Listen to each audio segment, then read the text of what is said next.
2 साल तक बिहार के गांव-गांव पैदल चलने के बाद मैं पूरे विश्वास से कह सकता हूं कि बिहार आंकड़ों से कहीं ज्यादा गरीब है। इस पदयात्रा पर निकले बिना बिहार का असली दर्द देख पाना संभव नहीं था। पदयात्रा के दौरान सैकड़ों बच्चे आगे दौड़ते हुए मिलते थे, जिनमें से आधे से ज्यादा के पास ढंग के कपड़े या पैरों में चप्पल तक नहीं होती। भूख और कुपोषण ने उनके शरीर को हड्डियों का ढांचा बना दिया है।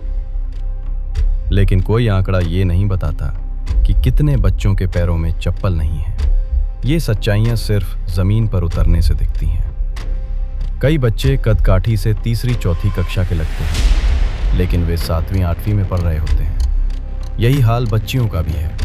प्रोटीन की कमी ने उनके शारीरिक विकास को रोक दिया है। अन्य राज्यों की तुलना में बिहार की लड़कियों की औसत लंबाई कम है।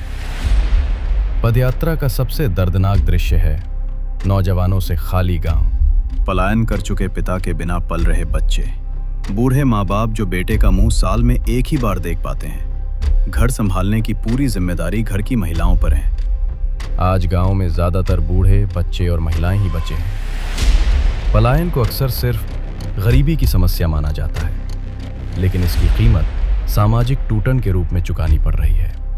अमीरों के बच्चे भी बाहर जाकर लौटते नहीं।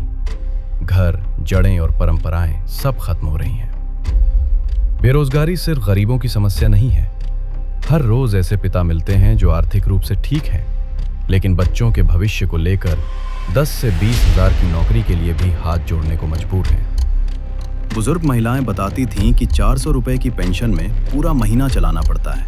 कुपोषण के कारण वे सीधी खड़ी भी नहीं हो पाती। किसानों की हालत भी भयावह है। जहां पंजाब हरियाणा में किसान समृद्ध हैं, वहीं बिहार में बीमारी या शादी के लिए जमीन बेचनी पड़ती है। शराबबंदी महिलाओं के नाम पर लागू हुई, लेकिन सबसे ज्यादा नुकसान भी महिलाओं को ही हुआ।